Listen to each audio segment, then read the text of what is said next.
He tried to steal my girlfriend. My best friend of 10 years.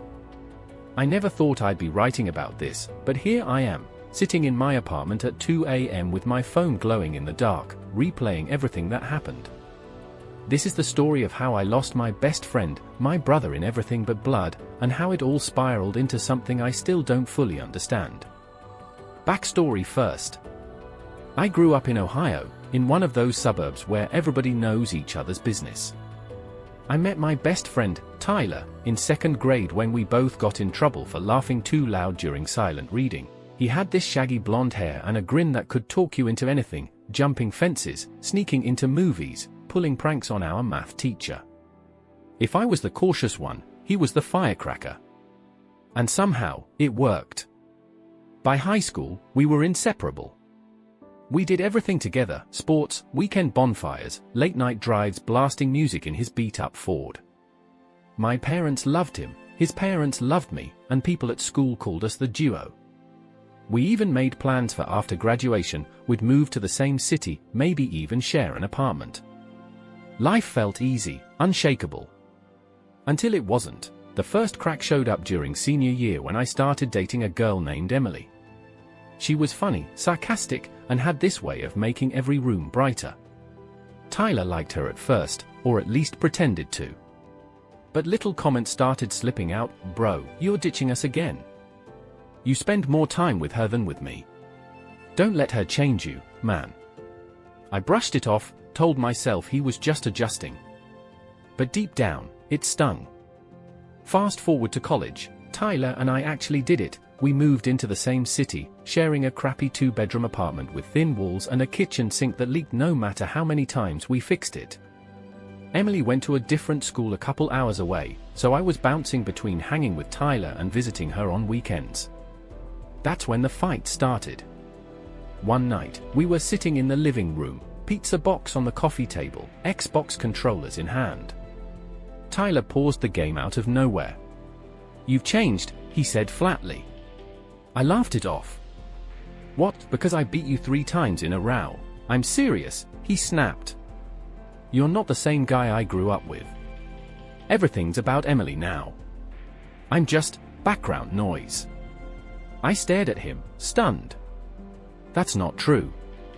You're my best friend. Always will be." "Then prove it," he muttered, picking up the controller. But the game wasn't fun anymore. At first, I tried to fix things, planned guy nights, pushed Emily to give us space. But the tension never fully went away. Tyler started hanging out with new people from his classes, guys who partied harder, stayed out later. I told myself it was fine, we could grow separately and still stay close. But then came the night everything exploded. It was early spring, one of those rare warm evenings where everyone was outside. Tyler invited me to a party at his friend Mark's place. I almost said no. Emily was visiting that weekend, but Tyler sounded so hopeful on the phone, like he really needed me there. So I went. The place was packed, music rattling the walls, people spilling into the backyard. Tyler greeted me with a bear hug and a beer. For the first hour, it felt good, like old times. We laughed, we danced, we even talked about stupid stuff we used to do in high school. But then Emily showed up. I didn't even know she was coming. She said one of her friends had mentioned the party, and she thought it would be fun to surprise me. She ran into my arms, and I swear I saw Tyler's face change, just for a second. His smile slipped, his jaw tightened, and something dark flickered in his eyes. For the rest of the night, he was different. Cold. Distant. He barely looked at me, and when he did, it was with this edge I couldn't place. Fast forward 2 days. Emily left Sunday evening, and when I got back to the apartment, Tyler was waiting. He didn't yell, didn't slam doors, he just sat there, staring at me. "You knew I liked her, right?" he said quietly. My stomach dropped. "What are you talking about?" "Emily," he said, his voice cracking. "I liked her first. I just never said it. And then you swooped in. I was floored. Tyler, you never told me. You never even hinted. Because I thought you'd get it," he shouted, finally snapping. I thought you knew me well enough to see it. But you didn't. You just took her, and now I'm the idiot best friend in the background of your love story. His words cut deep, sharper than I expected. I wanted to argue, to remind him I wasn't a mind reader, that Emily chose me, not him. But looking at him, red eyes, clenched fists, I couldn't find the right words.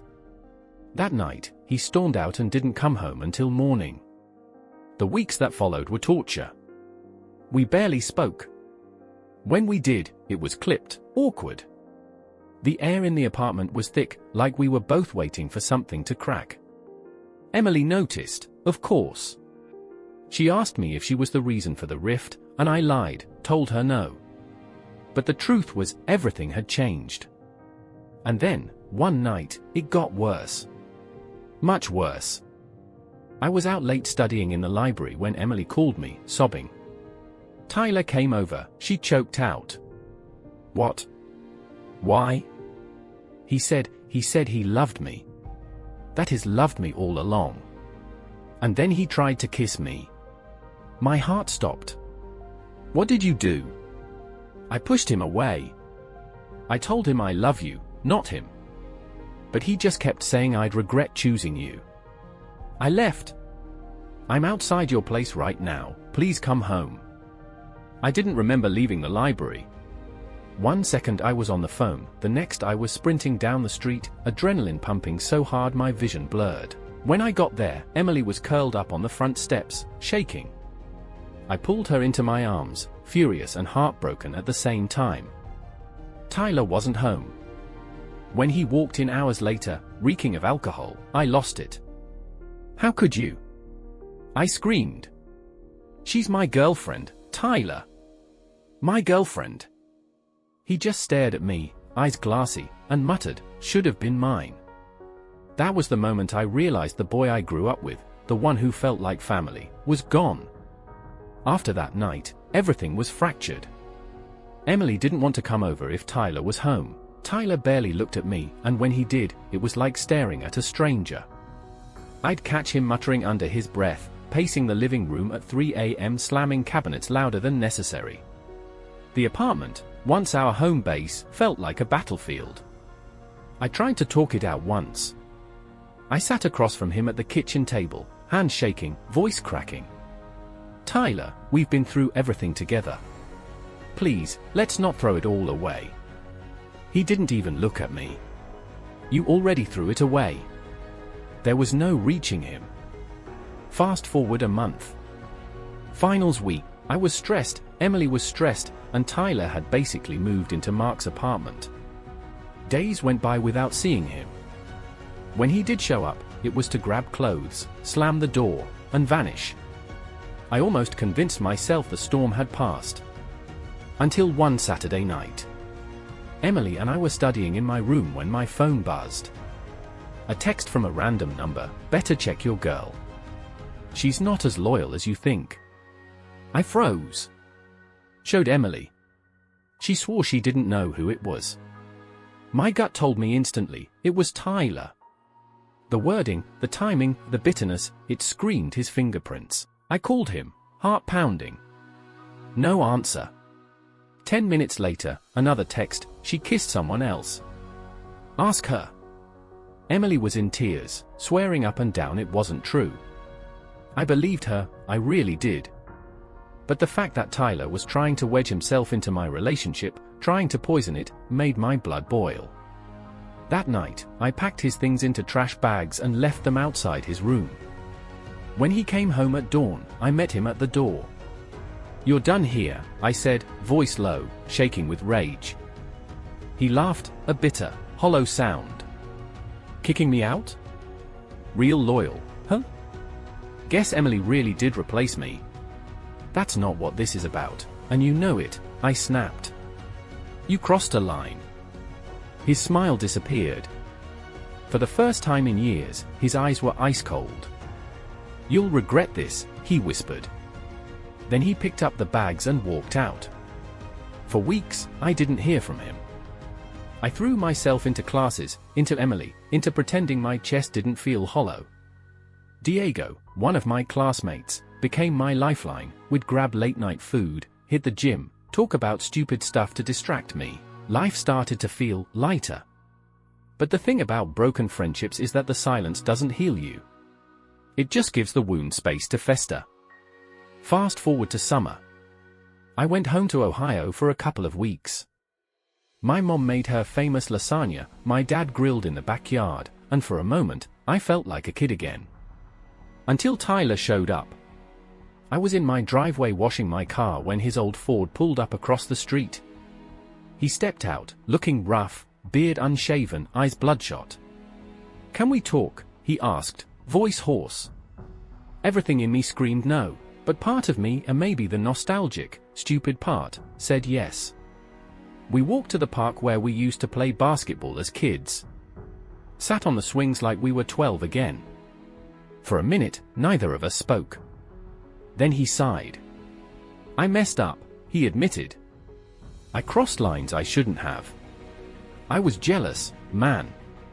You had everything, Emily, school, your head on straight. And I was just stuck. Watching you move on without me." I wanted to yell, to tell him he destroyed something we could never get back. But hearing his voice crack, seeing tears in his eyes, I couldn't. "Why didn't you just say that?" I asked quietly. "Because I thought if I said it, you'd leave anyway," he whispered. The irony stung.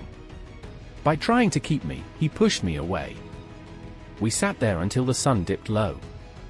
For the first time in months, I saw the boy I used to know, the kid from second grade, the one who laughed too loud in silent reading. When he finally stood up, he said, "I don't expect you to forgive me. I just needed you to know I'm sorry."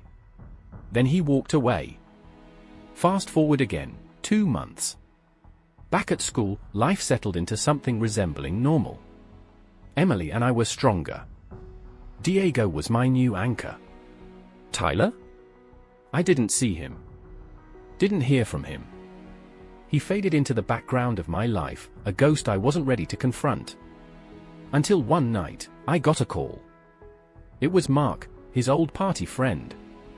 His voice was shaky. "You should probably know, Tyler dropped out. He's gone back home. Things got bad. Drinking, skipping classes. I think he needs help, man." I sat there, phone pressed to my ear, heart heavy. I wanted to drive home, to fix him, to pull him back like I always used to. But another part of me, the part scarred by betrayal, knew I couldn't save him this time. That night, lying awake, I realized something painful: some friendships aren't meant to last forever. Some people you love like family will break you in ways you never thought possible. And sometimes the hardest thing you can do is let them go. Weeks later, I went home for a quick visit. I was walking downtown when I saw him, Tyler, sitting outside the diner we used to haunt, cigarette dangling from his fingers. He looked up, our eyes met, and for a split second, it felt like old times. He smiled faintly, almost sheepish. I raised a hand in a half-wave. But neither of us crossed the street. We just kept walking. And that was it. I think about him sometimes, my brother, my best friend, the boy who once knew me better than anyone. I think about the laughs, the secrets, the stupid trouble we got into. And I think about how quickly it all unraveled when jealousy crept in. The shocking truth is this: losing him hurt worse than any breakup I've ever had. Because when you lose a friend like that, it's not just the person you miss, it's the version of yourself that only existed with them. And that's the version I'll never get back.